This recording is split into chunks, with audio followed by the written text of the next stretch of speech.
after 2018 or so, you've always won multiple titles, and you've always finished the season at top 2, top 3 position just before the World Championship. But I think this year you're by far the first best player of the season. With 4 titles already, you can have 5 if you win the World Championship. I think you're the most strongest favorite by far. But I think that hasn't been so in the previous scenarios. Like you haven't been the best by far. So how would that add some extra pressure on you? Or? No, it doesn't really add any extra pressure at all. I mean, what it sort of says to me is that like how I've played this season is how I have to play here in the World Championships. You know, I have to be aggressive, have to be open. I think one of the regrets I've had the last few years is that, like, on the drive home, you know, after losing the quarterfinals, which I have done the last 3 years, I've always thought, geez, why didn't I be more aggressive there? Why did I play safe on that shot when I should have gone for the long red? You know, don't be kind of afraid to lose.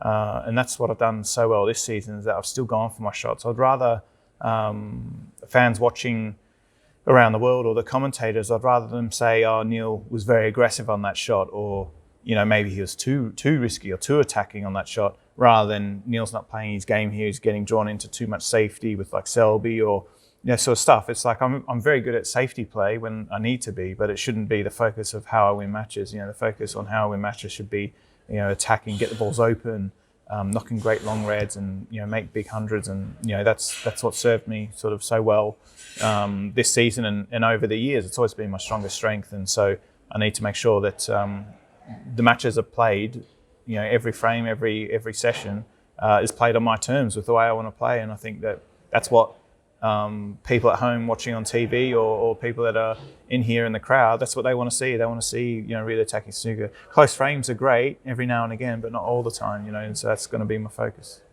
So in terms of century breaks, during the season, Kyron was mostly the leading player, but now you've surpassed him and you're leading once again like the other seasons. You're at the top of century break list. Far less frames played as well. He's played in everything. I've only played in sort of half the tournaments. So yeah, how do you feel about your break building? Yeah, it's very good. I mean, last year I broke the record for centuries per frame, which Ronnie had quite a few years ago. Yeah, and, I guess so. So the fact I've been like the first player to make 100 centuries and still hold the record for most of the season, and now I hold the record for the most centuries per frames played. You know, because you know, Ronnie doesn't play in all the events. I'm sure if Ronnie played in everything, he would also probably make over 100 as well. But the fact I've kind of got the record of the, you know, the most centuries per frames played, which is a really good stat to have, and I should think I'm pretty close to that this season as well, which is really good. A couple of years ago, you changed your diet to plant-based, and you drinking those green potions once in a while. So how that has been working for you? Yeah, really good. It just makes it, you know, you feel much lighter and that around the table. You know, I think it's something that works really well for me. You know, I think that, you know, having a really clean diet is something that's really important in sport these days. With whatever kind of diet you choose, I think it's important to choose something that works really well for you. And being on a plant-based diet, like I have done for the last sort of 6 or so years, has really worked well for me. And so I think that's what's helped me sort of, you know, go into my 40s now is the best I've ever been playing. And also, do you have a specific nutrition plan for the long-term championships like Crucible? Just something very similar that I do at home. I think I'm not staying in like an actual kind of hotel where I'm eating out at the restaurants and that all the time. Yeah, I rent an apartment where I can sort of cook myself and that, and try to stick to sort of what I do at home. You know, I think that's kind of important as well, is that you don't sort of change too much to how you usually eat. So I have to say that you've missed great food opportunities in Turkey. Yeah, because I heard the hotel also had like a vegan restaurant as well. Yeah, we had everything.